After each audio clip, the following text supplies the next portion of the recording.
Яасан бяцгаана уу? Физикийн тулгуур ойлголтууд сурал хичээлийн 18 дугаар хичээл. За одоогийн сэдв нь бол Парадын хууль. За өмнөх хичээлээр бид нэр амперийн хүч буюу соронзон орон дотор байгаа дамжуулагчаар гүйдэл түүнд ямар хүч үйлчилдэг вэ гэдэг тухай ярилцсан. За одоо энэ сэдв маань бол гүйдэл байхгүй харин соронзон орон дотор өөр ямар нэгэн хүч дамжуулагчийг хөдөлгүүл түүнд юу болт юм бэ гэдэг тухай авч үзэх гэж байна гэсэн үг. Соронзон орон дотор хөдөлж буй дамжуулагч. Тэгэхээр мөн л дамжуулагч материал дотор бол сул электронууд буюу чөлөөтэй электронууд байгаа. За тэгэхээр энэ чөлөөтэй электронууд маань сөрөг цэнхтэй. За тэгэхээр соронзон орны зүгээс хөдөлж буй цэнхт мөн л хүч үйлчлэнэ. Гүйдэлгүйгээгүй ч гэсэн дамжуулагч маань өөрөө хөдөлсөн учраас цэнэгүүд нь дамжуулагчтайгаа цуг хөдөлсөн гэсэн үг. За тэгэхээр одоо бүгдээрээ энэ сөрөг цэнэгт үйлчлэх хүчийг өмнөх хичээл дээр үзсэн баруун гарын дүрмээрээ олж тогтоож болно. За тэгэхээр соронзон орон дэлгэцээр харуулснаар бол энэ чагтан тэмдэглэсэн нь бол цаашаа чиглэсэн соронзон орон байгаа. За соронзон орон дотор баруун гар тийшээ V хурдтай дамжуулагч хөдөлнө гэдэг маань үндсэндээ түүн дотор байгаа электронууд мөн л V хурдтай хөдөлж байна гэсэн үг. За ингээд хүчийг нь олох юм бол доошоо чиглэсэн хүч үйлчлэх ёстой. За өмнөх баруун гарын дүрмээрээ олох юм бол эерэг цэнэгүүд байсан бол хүч дээшээ чиглэнэ гэж харагдана. Тийм учраас сөрөг цэнэг учраас хүч доошоо чиглэнэ гэдэг эсрэгээр нь авах нь шүү дээ. За тэгвэл үндсэндээ энэ дамжуулагч соронзон орон дотор тодорхой хурдтай хөдөлж байгаа гэж үзвэл электронууд нь доошоо хүч нөлөөлснөөр доод үзүүртэй электронууд нь цуглана л гэсэн үг. Тэгэхээр энэ доороо хасах цэнэгтэй буюу хасах цахилгаан потенциалтай, дээрээ электронууд нь хомсдоод электронууд нь доошоо шилжчихээр дамжуулагчийн дээд хэсэгт эерэг цахилгаан потенциал үүснэ. Ингээд эерэг потенциал сөрөг потенциалын хооронд цахилгаан орон үүснэ гэсэн үг. Энэ бол хүчний хэмжээ электрон буюу хасах Е цэнэгтэй электронд V хурдтай хөдөлж байвал соронзон орны зүгээс ийм хүч үйлчилнэ гэдээ бид нэр олоод тогтоочно. Тэгэхээр цахилгаан орон үүснэ гэж яриад байна. Тэгэхээр цахилгаан орон буцаагаад электронд тодорхой хүчээр үйлчилнэ. Ингээд хүчний тэнцвэр үүсдэг. Ийм хоёр хүчний тэнцвэрийг бол бид нар ингэж бичиж болно. Цахилгаан орны зүгээс үйлчлэх хүч нь электроны цэнэгийг цахилгаан орноор үржүүлсэнтэй тэнцүү ийм хүч байна. Соронзон орны хүч нь бол түүний эсрэг чиглэлд буюу сөрөг тэмдэгтэйгээр электроны цэнэгийг хурд соронзон орны хэмжээгээр үржүүлсэнтэй тэнцүү гэсэн ийм хоёр тэгштгэл гарч ирж байна гэсэн. Тэгэхээр энэ хоёр хүч бол хоорондоо тэнцүү учраас одоо энэ электроны цэнэгүүд нь ижил хэмжээтэй тэнцүүгийн нэмдэг хоёр талд байгаа учраас хураагдчих юм бол цахилгаан орны зүгээс үйлчилж байгаа хүч дээшээ эерэг чиглэлтэй байвал соронзон орны хүч доошоо сөрөг чиглэлтэй байна гэсэн учраас энд сөрөг тэмдэг гарч ирнэ гэсэн үг. За ингээд эндээсээ бол бид нэ зөвхөн хүчнийхээ хэмжээг нь тодорхойлоод ингээд цахилгаан орн болон соронзон орны хэмжээг нь тодорхойлё гэвэл тэмдэг хэрэглэх шаардлагагүй. Цахилгаан орн нь хурд болон соронзон орны индукцийн вектортой үржүүрээр ингээд тодорхойлогддог гэсэн үг. Тэгэхээр цахилгаан орныг ээл зайд байгаа гэж үзвэл цахилгаан орны хэмжээг нь ээл зайгаар үржүүлээд өгвөл цахилгаан хөдөлгөгч хүч болж байна. За бид нар өмнө нь цахилгаан потенциал улмаар цахилгаан хөдөлгөгч хүч гэх мэт зүйлсийг ярилцж байхдаа бол цахилгаан орныг зайгаар үржүүлвэл цахилгаан хөдөлгөгч хүч үүснэ гэж үзсэн шүү дээ. Тэгэхээр энд бас нэг өвөрмөц тэмдэглэгээ орж ирнэ. Цэгэн үржүүр. Тэгэхээр энийг бол англиар dot product гэж хэлдэг. Векторыг скалиар үржих үйлдэл хийвэл скалиар хэмжигдэхүүн гардаг байна гэсэн. Тэгэхээр E гэсэн цахилгаан орны хүчлэгийн векторыг L гэсэн дамжуулагчийн уртын чиглэлийг харуулсан векторээр нь үржүүлэхээр ерөнхийдөө цахилгаан хөдөлгөгч хүч гэсэн цахилгаан скалиар хэмжигдэхүүн гарч байна гэсэн. За энэ маань бол нөгөө талд нь хурд болон соронзон орны үржүүр гэсэн ийм вектор үржүүр байгаа. Тэгэхээр хурд соронзон орны вектор үржүүрийг дахиад уртаар нь скалиар үржих юм бол хүчтэл гардаг байна. Тэр эндээс юу гэж дүгнж болох вэ гэхээр сорон зүүн орон дотор тодорхой хурдтай хөдөлж байгаа дамжуулагчид цахилгаан хөдөлгөгч хүч эндүгцлэгдэнэ гэж ярьж байна шүү дээ. Тэгэхээр сорон зүүн орон дотор гүйдэлтэй дамжуулагч байсан бол түүнд хүч үйлчилдэг гэдгээр бид нэр цахилгаан хөдөлгүүр зохион бүтээж байсан бол одоо сорон зүүн орон дотор зүгээр хөдөлж буй дамжуулагчид цахилгаан хөдөлгөгч хүч эндүгцлэгдэнэ гэдэг ийм хэлтэй болж байна гэсэн үг. Энийг ашиглаад бол бид нар цахилгаан генератор, одоо бид нэр цахилгаан станц гэдэг байна бол сорон зүүн орон дотор хөдөлж байгаа дамжуулагч гэж хэлж байна. Тэгэхээр хөдөлгөөн гэдэг бол механик энерги. Тэгэхээр механик энергийг цахилгаан энерги болгож хувиргадаг. Одоо генераторын гол физик үндэс нь энэ байна. За тэгвэл бид нарт энд өнцгнүүд бас орж ирнэ. Бид нар бол сая бол дандаа перпендикуляр сорон зүүн дамжуулагч хурд гуруула хоорондоо перпендикуляр байхаар юм авч үзсэн. Тэгвэл хурд сорон зүүн хоёр хоорондоо төддөө өнцгтэй байх юм бол энэ хоёр вектор үржүүрийн дунд синус төддөө гэдэг хэмжигдэхүүн заавал тооцогддог. За түүнээс гадна дамжуулагчийн урт, одоо энэ дамжуулагчийн чиглэл нь түүн дотор байгаа цахилгаан цэнэгүүдэд үйлчилж байгаа хүчний чиглэлтэй бичмэл төөдтэй гэдэг ялгахын тулд арай өөр төөдтэй үсэг ашиглалаа. Бичмэл төөдтэй өнцөг үүсгэж байх юм бол энэ өнцгийн косинус нь биднэрт хэрэгтэй болно томьёонд байна. Тэгэхээр цахилгаан хөдөлгөгч хүч үндсэндээ юунаас хамаардаг вэ гэхээр хурд сорон зүүрний үржүүрийг синус төөдтэйгээр үржүүлээд мөн дамжуулагчийн урт ээллээр үржүүлэхдээ косинус бичмэл төөдтэй гэсэн энэ хүч дамжуулагч хоёрын хоорондох өнцгийг бас тооцдог гэсэн үг байна. Ингэж байж бидний цахилгаан хөдөлгөгч хүчний нийт хэмжээ тодорхойлогдно гэсэн үг. За бүгдээрээ хоорондоо яг 90 градус өнцөг төөдтэй 0 градус өнцөг бичмэл төөдтэй байх юм бол синус төөдтэй 1 болж косинус төөдтэй бас 1 болоод цахилгаан хөдөлгөгч хүч маань зөвхөн хурд сорон зүүн дамжуулагчийн урт гэсэн гурван хэмжигдэхүүнээс хамаарсан ийм томьёо болж хувирдаг байна. За энэ бол хамгийн энгийн хэлбэрхэн томьёо байна.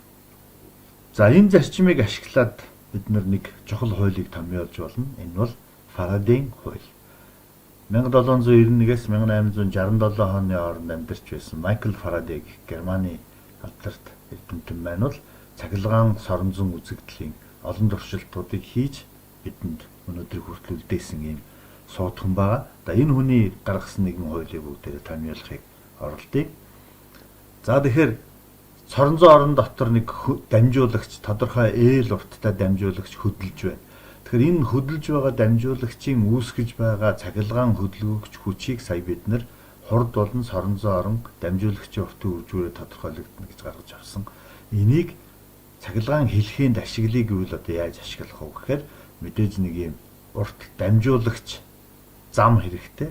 Энэ саваа маань энэ зам дээгүүр хөдлөнө. Тэгэхээр энд контакт үүссэн учраас дамжуулагчийн үүсгэсэн цахилгаан хөдөлгөгч хүч нь энэ зам дамжуулагчаар дамжаад ачааны эсэргүүцлээр дамжаад хэлхээ битүүрээд ингээ гүйдэл болж гүнэ гэсэн үг. Энэ нь бол цахилгаан хөдөлгөгч хүчийн гаргаж байгаа энергийг ашиглаж байгаа цахилгаан хэлхээ гэж үзэж болох юм.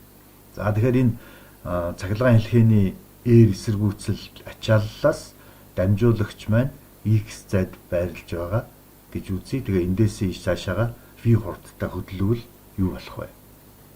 За тэгээд дельта X гэдэг зай шилжээд шинэ байрлалд ирчих юм бол тодорхой хэмжээний зай туулж хүч зарцуулсан учраас мэдээж энэ саваг хөдлөхөд хүч зарцуулсан учраас ажил хийгднэ гэсэн үг. За тэгэхээр энэ шилжсэн зайг савааны хурдаар илэрхийлэх юм бол хурдыг хугацаагаар үржүүлнэ. Өөрөөр хэлбэл дельта X-ийг дельта T-д хуваавал хурд гарна гэдгээр энэ хоёрын үржүүр нь зайг илэрхийлнэ гэсэн үг. Дельта X шилжилтийг. За тэгвэл L уртыг X зайгаар үржүүлэх юм бол талбай гарах ёстой. Энэ X координатаар нь энэ L гэсэн уртыг үржүүлвэл энэ дөрвөлжин талбайн хэмжээ гарна. Харин одоо бид нар L-ийг дельта X-ээр үржүүлвэл дельта A буюу талбайн өөрчлөлт. Анх талбай ийм хэмжээтэй байжгаад томроод ийм хэмжээгээр томорсон гэсэн үг. Тэгэхээр талбайн томорсон хэсэг нь дельта А нь L-ийг үржих нь дельта X гэж гарна.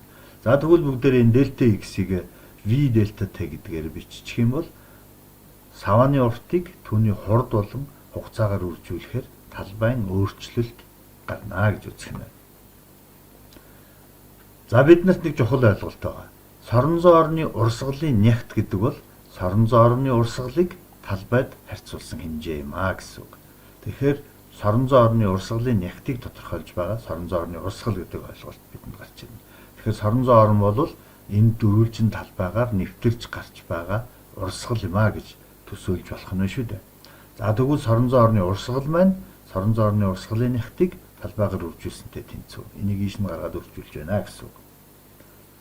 Тэгвэл соронзон орны урсгалын өөрчлөлт гэдэг бас хэмжигдэхүүн байж болно. Соронзон орн бол жижиг талбайгаар тодорхой хэмжээгээр урсж байсан бол том талбайгаар урсж өнгөрч байгаа нь өөрчлөлт болно гэсэн үг. Тэгэхээр соронзон орны урсгалын нягтаа талбайн өөрчлөлтөөр үржүүлчихвэл урсгалын өөрчлөлт болно. За энэ маань бол BLV дельта T гэсэн энэ талбайн хэмжигдэхүүнээ энд оруулж ирээд бичихтэй одоо бидний өмнө нь тодорхойлсон хурд соронзон орон урт гэсэн гурван хэмжигдэхүүний үржүүр энэ дотор явж байгаа гэдэг нь бол харагдаж байна шүү дээ. Ингэхээр энэ дельта T-г ийш нь гаргаад соронзон орны урсгалын нэг хугацаанд дах өөрчлөлтийг харах юм бол энэ маань BLV гэдэг гурван хэмжигдэхүүний үржүүр буюу цахилгаан хөдөлгөгч хүч болох нэ. Эндээс Фарадей юу гэж хэлсэн бэ гэхээр соронзон орон дотор хөдөлж байгаа дамжуулагчийн үүсгэх цахилгаан хөдөлгөгч хүч нь соронзон орны урсгалын өөрчлөлтөөс хамаардаг гэж хэлсэн байна. За энийг бол бид нар Фарадейн хууль гэж нэрлэдэг. Нэг хугацаанд өөрчлөгдөх соронзон орны урсгал нь цахилгаан хөдөлгөгч хүч болно гэж хэлэх юм байна. За тэгэхээр сая бол бид нар талбайг дамжуулагчаа хөдөлгөж өөрчилж ирсэн. Гэтэл дамжуулагч маань өөрөө ерөөсөө өөрчлөгдөхгүй ороомог байж гэж бодъё л та. Энэ дамжуулагчийн хэмжээ дамжаа нь бол өөрчлөгдөхгүй. Гэхдээ энэ дотор бид нар тогтмол соронзон оруулаад буцаагаад татаад авч байна. Гэтэл энэ үед бол энд яасан байна? Цахилгаан хөдөлгөгч хүч бий болж энэ хэмжих багцны зүү хөдлөөд байгааг анзаарах хэрэгтэй. Яагаад тэр вэ? Талбай нь өөрчлөгдөөгүй ч гэсэн соронзон орны урсгал нь бас өөрчлөгдөж болох нь шүү дээ. Соронзон холдуулж ойртуулахаар соронзон орны урсгал нь өөрчлөгдөнө. Яагаад вэ? Бид нэр саваа соронзон аваад үзэх юм бол түүний соронзон орны хүчний шугамуд нь N туйлаараа гарч ирээд S туйл руугаа явсан. Харин соронзон руугаа ойртох тусам нягт нь ихссэн, соронзонгоос холдохороо нягт нь сэрэгжиж багассан ийм соронзон орны урсгалыг харж байна. Тэгэхээр энэ саваа соронзон чинь индукцлийн ороомгны дотор орж ирэх юм бол энэ хавьд байгаа соронзон орны урсгал X нь буцаагаад татаад авах юм бол соронзон орны урсгал багасна. Инхүү соронзон орны урсгал өөрчлөгдөхөөр цахилгаан хөдөлгөгч хүч индукцлийн ороомогт индукцлэгжээ гэж үздэг байна. Үүнийг бид нэр Фарадейн хууль гэдэг байна. Тэгэхээр энэ Фарадейн хууль гэдэг маань үндсэндээ бол бидний цахилгаан генераторыг ажилуулах гол зарчим нь болдог байна шүү дээ. За Майкл Фарадей өөрөө яг энэ туршилтыг хийхдээ ийм төхөөрөмж ашигласан. Энэ бол бидний мэддэг хэлбэрхан хоёр ороомогтой нэг зүрхөвчтэй трансформатор гэдэг төхөөрөмж байна. Трансформаторын нэгдүгээр ороомог, хоёрдугаар ороомог хоорондоо харьцангуй өөр ороод өстэй. За нэгдүгээр ороомогт нь бол цахилгаан хөдөлгөгч хүч үүсгэгчээс хэлхээгээр гүйдэл өгч болно.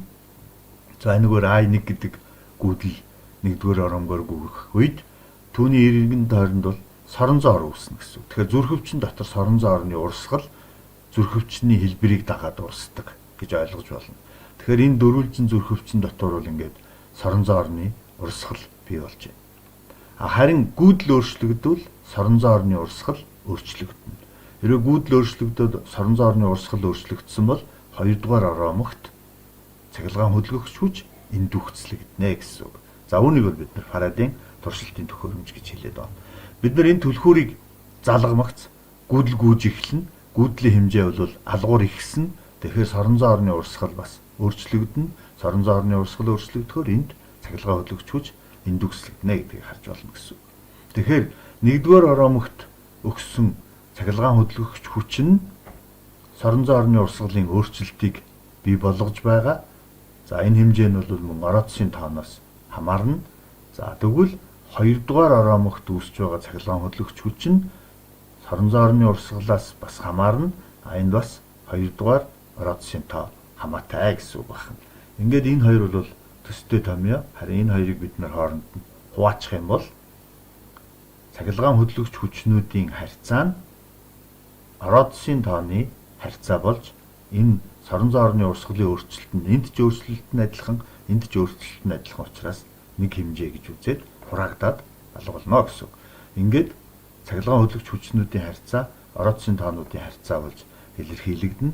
Эндээс бид нэр хоёрдугаар ороомогт индүкслэгдэх хүчлийг нэгдүгээр ороомогт өгсөн цахилгаан хөдөлгөгч хүчээр ороодсын тооны харьцаагаар үржүүлж тодорхойлдог. Энийг бол трансформацийн коэффициент гэж нэрлэдэг байна. Энэ А усгээр тэмдэглэсэн ороодсын тооны харьцааг трансформацийн коэффициент гэж нэрлэдэг. Тэгэхээр энэ бол үндсэндээ Фарадайн туршилт маань бас нэг чухал юмыг нээж өгсөн нь трансформатор гэдэг төхөөрөмж хэрхэн ажилдаг вэ гэдгийг тодорхойлдог юм чухал хууль байна шүү дээ. Тэгэхээр бид цахилгаан генератор болон трансформаторыг үндсэндээ Фарадайн хуулиар тайлбарлаж болдог байна. За ингээд анхаарал хандуулсан явдалд баярлалаа. Дараагийн хичээл хүртэл баяр та.